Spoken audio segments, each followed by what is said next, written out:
찬송 부르겠습니다. 189장입니다. 찬송가 189장입니다.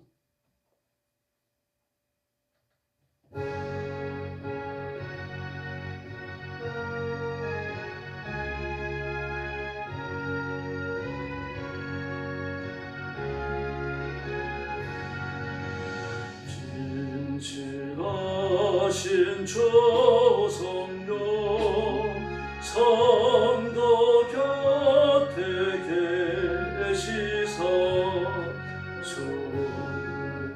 길을 갈 때에 손을 잡아주옵소서. 모든 고난 사람들 기쁜 소식 전하니 성령 말씀하기를 나를 따라오너라.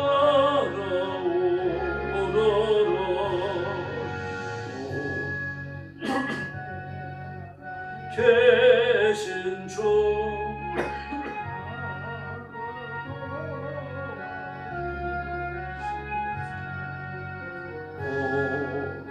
속을 헤맬 때 홀로 두지 마소서.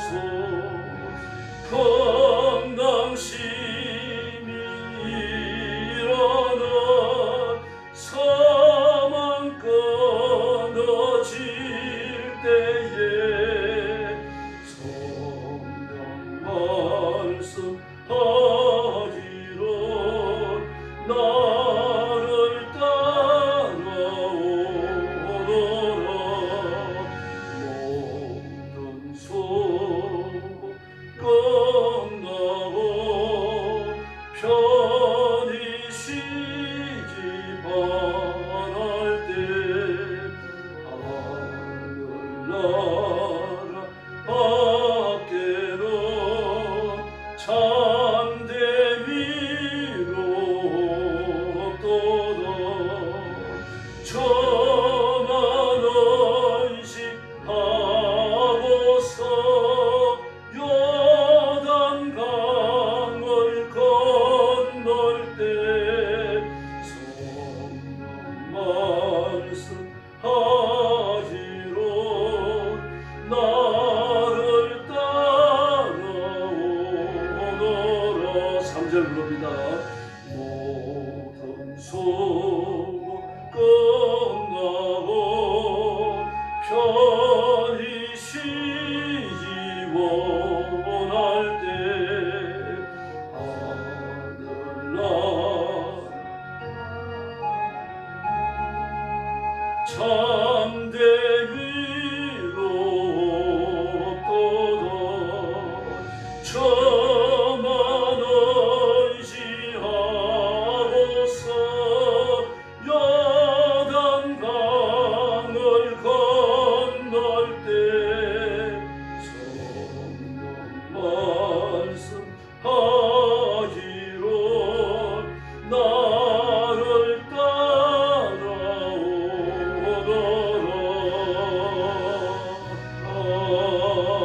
아멘. 190장 부르겠습니다. 찬송가 190장입니다.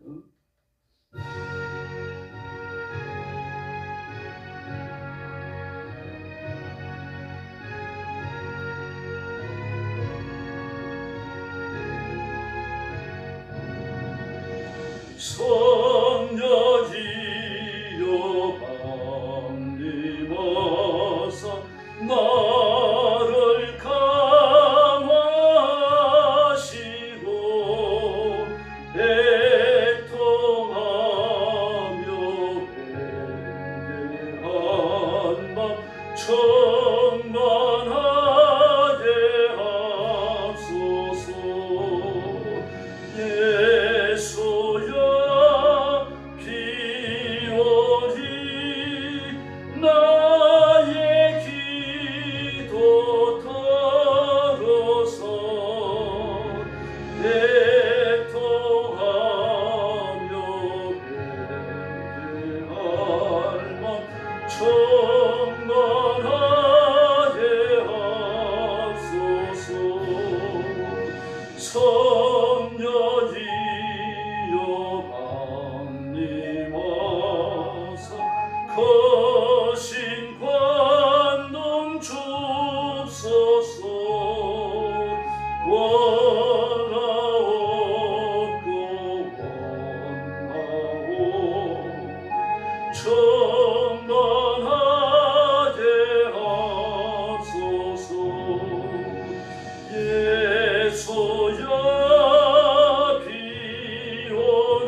나의 기도 들어서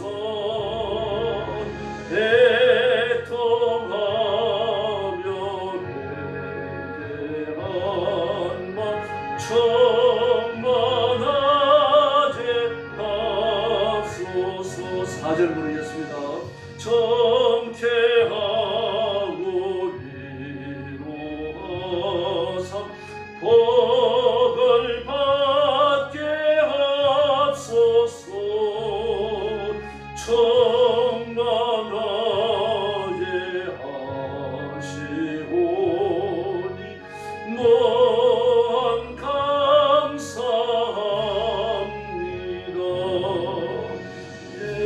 예수여 비오니 나의 기도 들어서 애통하며 회개하마 충만하게 하소서.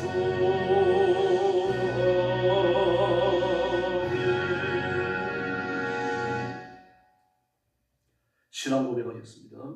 나는 전능하신 아버지 하나님 천지의 창조주를 믿습니다. 나는 그의 유일하신 아들 우리 주 예수 그리스도를 믿습니다. 그는 성령으로 잉태되어 동정녀 마리아에게 선하시고 본디오 빌라도에게 고난을 받아 십자가에 못 박혀 죽으시고 장사된 지 사흘 만에 죽은 자 가운데서 다시 살아나셨으며 하늘에 오르시어 전능하신 아버지 하나님 우편에 앉아 계시다가 거기로부터 살아있는 자와 죽은 자를 심판하러 오십니다. 나는 성령을 믿으며 거룩한 공교회와 성도의 교제와 죄를 용서받는 것과 몸의 부활과 영생을 믿습니다. 아멘. 자비로우신 아버지 감사합니다. 죄와 허물로 죽어 지옥의 형벌에 떨어질 저희들을 하나님은 다 부르셔서 그리스도의 보혈로 씻기시고 하나님의 자녀를 삼으시고 의인을 삼으셨으니 감사합니다. 오늘도 하나님 앞에 엎드려 그 구원의 은총과 축복을 감사하며 찬양을 바치며 영광을 돌립니다. 저와 사랑하는 성도들을 기억하시고 하나님의 가슴에 품으셔서 우리를 구원하신 하나님의 뜻을 다 행하게 하시고 주어진 사명을 따라 죽도록 충성하는 저희들이 되게 하여 주시옵소서. 오늘도 죽음의 전쟁터와 재난의 현장과 온 세상에서 복음 전하는 선교사님들과 주의 종들과 사랑하는 성도들을 기억해 주시고 그 가정과 가족을 지키시며 말씀을 외치며 복음을 전할 때마다 하나님께서 기적을 베풀어 주시옵소서. 오늘 아침도 저희들이 말씀을 나눕니다. 성령님께서 힘있게 임하여 이 말씀 속에서 하나님의 음성을 들으며 하나님의 뜻을 깨달으며 하나님 앞에 순종을 결단하게 하여 주시옵소서. 예수님의 이름으로 간절히 기도 올리옵나이다. 아멘. 네, 하나님 말씀 봉독하겠습니다. 누가복음 17장입니다.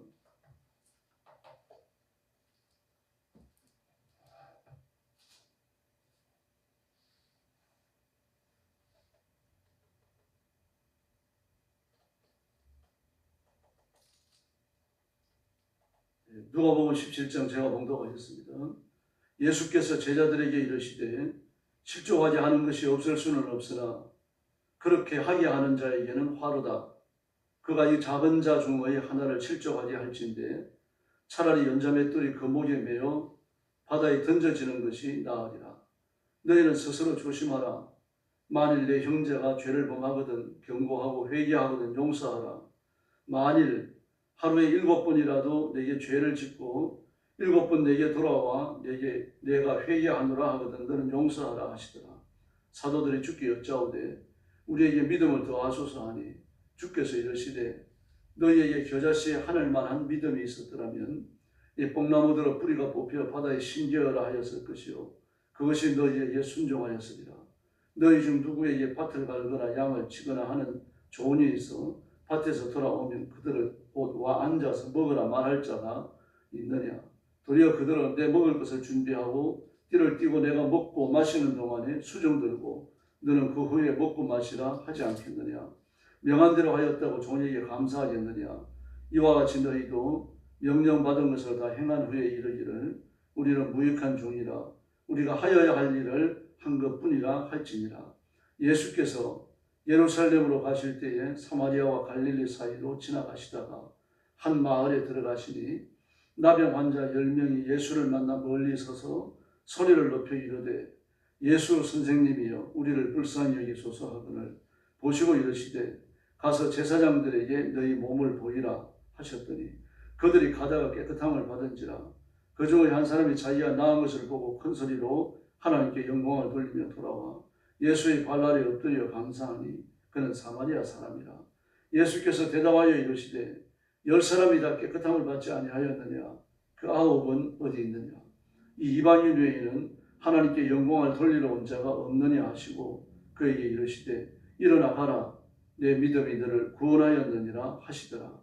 바리새인들이 하나님의 나라가 어느 때에 임하나이까 묻거늘 예수께서 대답하여 이르시되 하나님의 나라는 볼 수 있게 임하는 것이 아니요 또 여기 있다 저기 있다고도 못하리니 하나님의 나라는 너희 안에 있느니라. 또 제자들에게 이르시되 때가 이르리니 너희가 인자의 날 하루를 보고자 하되 보지 못하리라. 사람이 너희에게 말하되 보라 저기 있다 보라 여기 있다 하리라. 그러나 너희는 가지도 말고 따르지도 말라. 번개가 하늘 아래 이쪽에서 번쩍여 하늘 아래 저쪽까지 비친 같이 인자도 자기 날에 그러하리라. 그러나 그가 먼저 많은 고난을 받으며 이 세대에게 버림받으어야 할지니라. 노아의 때에 된 것과 같이 인자의 때에도 그러하리라. 노아가 방주에 들어가던 날까지 사람들이 먹고 마시고 장가들고 시집가더니 홍수가 나서 그들을 다 멸망시켰으며 또 롯의 때와 같으리니 사람들이 먹고 마시고 사고 팔고 신고 집을 짓더니 롯이 소돔에서 나가던 날에 하늘로부터 불과 유황이 비오듯 하여 그들을 멸망시켰느니라. 인자가 나타나는 날에도 이러하리라. 그날에 만일 사람이 지붕 위에 있고 그의 세간이 그 집 안에 있으면 그것을 가지러 내려가지도 말 것이요 밭에 있는 자도 그와 같이 뒤로 돌이키지 말 것이니라. 롯의 철을 기억하라. 무릇 자기 목숨을 보존하는 자는 잃을 것이요 잃는 자는 살리라. 내가 너희에게 이르노니 그 밤에 둘이 한자리에 누워 있으매 하나는 데려감을 얻고 하나는 버려둠을 당할 것이요 버려둠을 당할 것이니라. 37절 같이 봉독합니다. 그들이 대답하여 이르되 주여 어디 오니까? 이르시되 죽음 있는 곳에는 독수리가 모이느니라 하시니라. 아멘. 네, 한 영혼을 건지는 것이 얼마나 소중한지를 실족을 통하여 보여주고 계십니다. 영혼 하나를 실족하는 것보다는 실족시키는 것보다 차라리 목이 연자매 뜰을 달고 바다에 빠져 죽으라고 말씀하십니다. 무섭습니다. 그러므로 우리가 영혼을 위해서 기도해야 되고 또 전도를 위해서 기도하고 사명의 충성을 위해서 기도해야 할 줄로 믿습니다. 그리고 5절 이하에서 예수님께서 믿음에 관한 교훈을 주고 계십니다. 믿음이 있으면 뽕나무 들어 뿌리가 뽑혀 바다에 심기어라 해도 그대로 순종한다라고 말합니다. 왜냐고 하면 믿음이 사용되면 내가 하는 게 아니라 하나님께서 하시기 때문입니다. 그런 믿음이 있다면 이와 같이 뽕나무가 바다에 심겨지는 것처럼 이런 게 날마다 일어나고 매 순간 일어나느냐? 그건 아닙니다. 우리가 믿음을 가졌다라고 하는 것은 하나님을 부려먹는다라고 하는 뜻도 아니고 하나님의 능력을 내가 채용해서 내 마음대로 쓴다고 하는 그런 뜻도 아닙니다. 그러므로 믿음을 사용해서 기도했다고 하더라도 하나님의 뜻과 일치해야 되는 거죠. 하나님의 영광을 드러내는 것이 되어져야 하고 그리고 그 일로 인해서 영혼을 얻을 수 있다면 더 큰 복이 없는 겁니다. 또 그렇게 해서 기적이 일어났다고 하더라도 우리는 종에 불과합니다. 역시 하나님은 수정되는 것이고 하나님의 영광을 드러내는 것으로 끝나야 되는 거죠. 다만 그 일로 인하여 복음이 전해지도록 우리 최선의 노력을 다해야 됩니다. 그 후에도 우리는 무익한 종입니다. 그저 이렇게 말할 수밖에 없다는 이야기입니다. 나병 환자들이 고침받는 것도 마찬가지죠. 10명이 고침받았는데 한 사람 사마리아인이 와가지고 예수님께 영광을 돌립니다. 그러면은 9사람은 믿음이 없었느냐? 그래서 이 열면이 예수님께서 가서 제사장들에게 너희 몸을 보이라 단 한마디 말씀을 하시고 자기가 나을 것을 믿었다. 저는 그렇게 보여지지는 않습니다. 여기에서 강조되는 건 10명의 믿음이 아니고 예수님의 능력이죠. 우리가 믿음으로 반응하지 못한다고 할지라도 예수님은 직권적으로 우리의 기적을 일으키실 수 있습니다. 또 기적이 일어나는 중에 우리에게 믿음이 주어질 수 있는 거죠. 예수님이 변화산에 올라가셨을 때 그 아이가 악한 마귀의 괴롭힘을 당하는 그 아버지가 나왔습니다. 아이를 데리고 나왔는지 모르겠습니다만 왔어요. 그리고 뭐라 그럽니까? 이 악한 마귀, 악한 영들이 우리 아이를 사로잡으면 얘는 그냥 파리아에서 죽어가고 또 물을 보면 뛰어들어가고 불을 보면 뛰어들어가는데 당신의 제자들이 못 고치는 어찌 된 일입니까? 선생님이 하실만 하거든 좀 한번 고쳐주십시오 그랬어요. 그래서 예수님이 나무라시죠. 이 사람은 할 수 있거든이 무슨 말이냐. 믿는 자에게 능치 못할 일이 없다. 그랬더니 주여 도우소서. 저희 믿음 없음을 도우소서. 그렇게 말해요. 그 순간 주님이 그에게 믿음을 주셨는지는 모르겠습니다. 그 기록은 없어요. 그러나 예수님께서 직권적으로 악한 영을 쫓아내십니다. 그래서 과인에게도 마찬가지죠. 그 무덤 사이에 있던 그 악한 영이 눌려가지고 그 짐승처럼 살아가던 그 사람들을 만나서 직권적으로 몰아내십니다. 이처럼 기적은 우리의 믿음에 좌우하는 게 아니라 예수님의 능력에 좌우합니다. 그러나 우리가 뭘 가져야 합니까? 이거 능력을 지금 베풀어 주십시오. 우리가 믿음으로 기도해야 됩니다. 우리의 의무입니다. 우리의 의무는 기도하는 것이고 기적이 일어나는 것은 예수님이 하신 일이죠. 기도할 때 뭘 사용해야 됩니까? 믿음을 사용해야 됩니다. 그래서 히브리서 11장에는 믿음은 바라는 것들이 실상이요 보지 못하는 것들이 증거다 그렇게 말했습니다. 증거다. 법칙에 제출하는 증거물이라는 그런 뜻입니다. 하나님의 법정에 들어가서 제가 이 말씀을 믿습니다. 그렇게 말하는 것과 똑같다는 이야기입니다. 이게 믿음입니다. 그런 걸 엎드려 기도할 때 하나님의 법정에 우리의 믿음을 제출하는 겁니다. 우리의 증거물. 이 말씀을 제가 믿습니다라고 그 증거물을 제출하는 게 믿음이라는 말입니다. 믿음으로 뭘 제출하는 게 아니고 그 믿음 자체 하나님의 말씀을 믿습니다. 약속을 믿습니다라고 하는 게 증거를 제출하는 거예요. 그리고 기적이 일어나는 것입니다. 네, 그러므로 믿음은 미래지향적일 수밖에 없죠. 왜 그렇습니까? 지금 기적이 일어나더라도 지금 현장에서 기적이 일어나더라도 하나님 앞에 기적을 요청하는 기도를 드리는 것보다는 미래에 있는 거죠. 또 어떤 기도는 올해는 후에 이루어지기도 하기 때문입니다. 네. 네. 인도 선교사 스탠리 존스라고 있습니다. 아주 이분이 인도 선교에 큰 업적을 남긴 분인데요. 인도의 어떤 젊은이가 이 스탠리 선교사님에게 복음을 듣고는 예수 믿게 됐어요. 그리고 오랜 동안 몇 년 동안 접촉하면서 자기도 복음을 위해서 헌신해야겠다 그런 결단을 했습니다. 그리고 이제 그 선교사님이 제자로 들어가가지고 복음에 대하여 배우고 전도에 대하여 배우고 이제 그러면서 시간이 많이 흘렀습니다.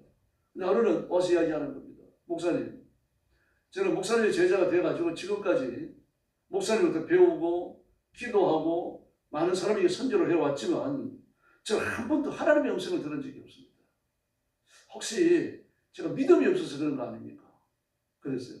그랬더니 그 스탠리 선교사님도 좀 딱했죠. 근데 이렇게 말했습니다. 나도 지금까지 하나님의 음성을 한 번도 들은 적이 없는데 그러나 하나님의 말씀을 읽을 때마다 나는 하나님의 음성을 듣네. 그렇게 얘기하는 겁니다. 이 성경이 하나님의 음성인 줄로 믿습니다. 그래서 믿음도 부족하고 학습도 부족합니다. 그러나 하나님의 말씀을 읽으면 이 말씀으로 인해 가지고 믿음이 충만해질 줄로 믿습니다. 왜 그렇습니까? 그 영적인 원리 아닙니까? 믿음은 드러내서 나면 들으면 그리스도의 말씀으로 말미암았느니라. 로마서의 기록 아닙니까? 그러므로 성경 말씀을 읽지 아니하고 믿음이 생기거나 풍성해지기를 바라는 것은 잘못된 겁니다. 밥을 안 먹고 배부르기를 바라는 것과 똑같은 것입니다. 그래서 믿음은 볼 수도 없고 들을 수도 없고 만질 수도 없지만 그러나 따라가는 걸 말합니다. 예수님이 우리 눈에 안 보입니다.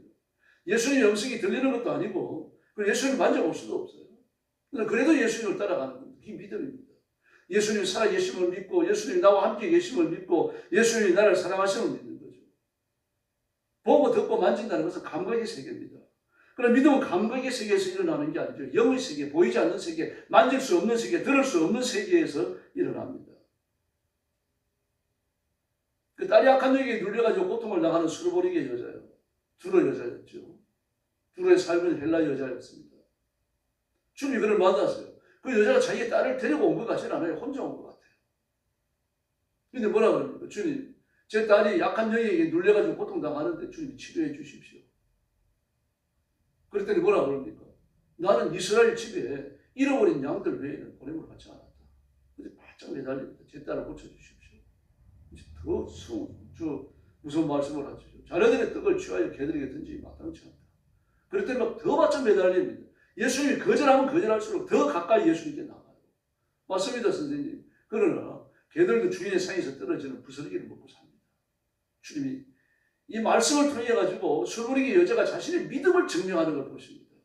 그 여인의 믿음을 보시는 거예요. 우리는 못 봅니다, 믿음을요. 예수님을 보셔요. 그리고 그 시로 그 딸이 치료받은 줄로 믿습니다. 이게 믿음입니다.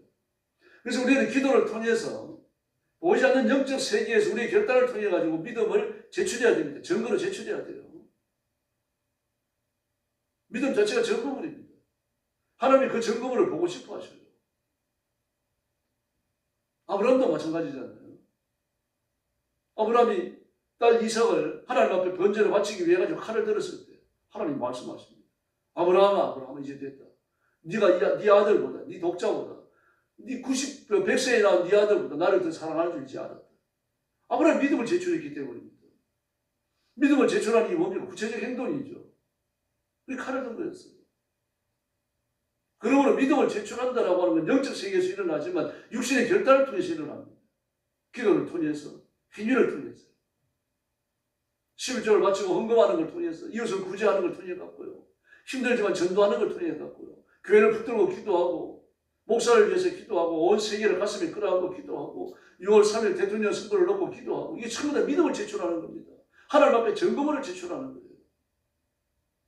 하나님 그에 따라가지고 큰 역사를 일으키실 줄로 믿습니다.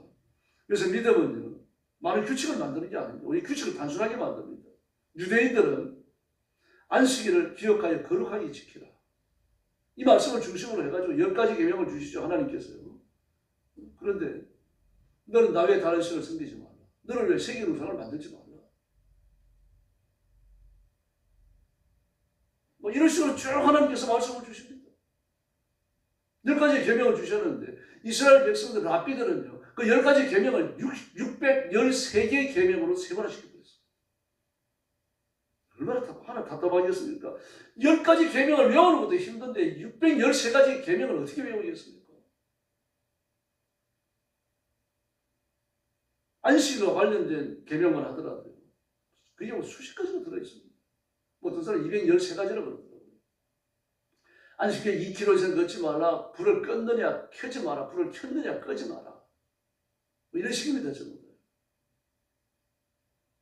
물건을 두 손으로 들지 말라. 노동이 되니까요. 그 무거운 걸 어떻게 들고 합니까? 한 손으로 들었다가 힘이 빠지면 빨리 또 다른 손으로 바꿔들어요. 뭐 이런 식이에요. 그러니까요. 그런 계명들을 613가지를 만들었던 겁니다. 그래서 예수님께서 10계명조차 축약을 시켜놓으셨죠.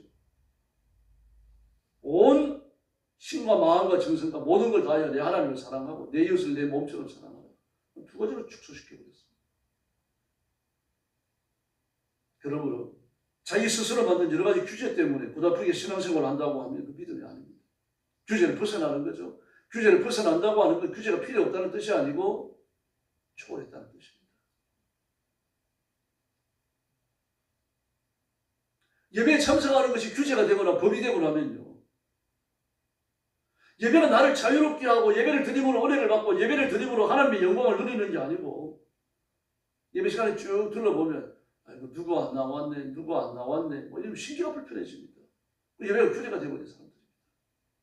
예배에 참석해서 열심히 찬송하고 열심히 기도하고 말씀을 아멘으로 받고 그러면서 규제를 뛰어넘어야 되는 거죠. 초월해야 되는 거죠. 그럼 기도 시간에 어떻게 해야 됩니까? 예배에 안 나온 사람을 위해서 안타까운 마음으로 기도해야 됩니다.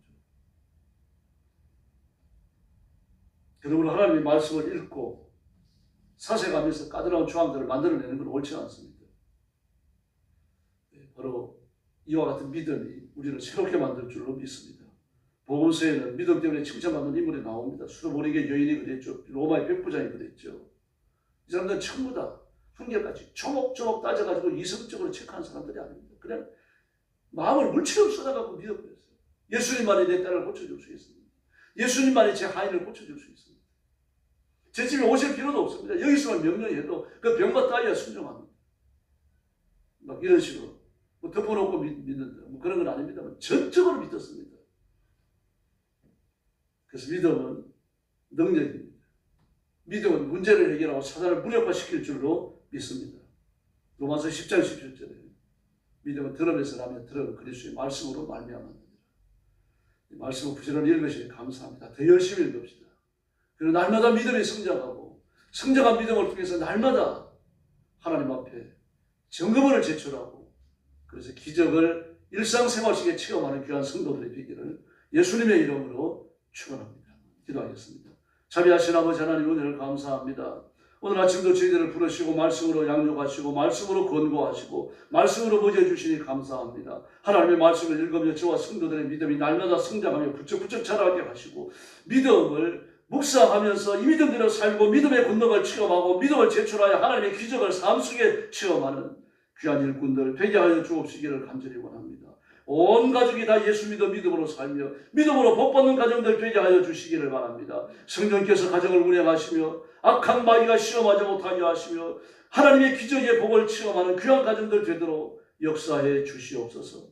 교회는 부흥하게 하시고 새로워지게 하시고 구원받는 사람이 날마다 더하게 하여 주시기를 바랍니다. 사도행전 2장의 예루살렘 교회와 같이 성령의 불이 임하는 교회가 되게 하여 주시옵소서. 우리나라와 민족도 주님 앞에 맡깁니다. 6월 3일 대통령 뽑는 선거에 주님이 주관적으로 간섭하여 주시기를 원합니다. 공산주의를 하고자 하는 자는 대통령 되지 않도록 도와주시고 하나님을 두려워하는 사람, 하나님 앞에 기도하는 사람, 이 백성을 부강한 나라로 이끌어가는 깨어있는 대통령이 나오게 하여 주시옵소서. 오늘 새벽도 기도의 새 능력을 주시기 원하옵고 예수님의 이름으로 간절히 기도 올리옵나이다. 아멘. 주기도 드리겠습니다. 하늘에 계신 우리 아버지, 아버지의 이름을 거룩하게 하시며 아버지의 나라가 오게 하시며 아버지의 뜻이 하늘에서와 같이 땅에서도 이루어지게 하소서. 오늘 우리에게 일용할 양식을 주시고 우리가 우리에게 잘못한 사람을 용서하여 준 것 같이 우리 죄를 용서하여 주시고 우리를 시험에 빠지지 않게 하시고 악에서 구하소서. 나라와 권능과 영광이 영원히 아버지의 것입니다. 아멘. 합심 기도하겠습니다. 자비하신 아버지 하나님 감사합니다.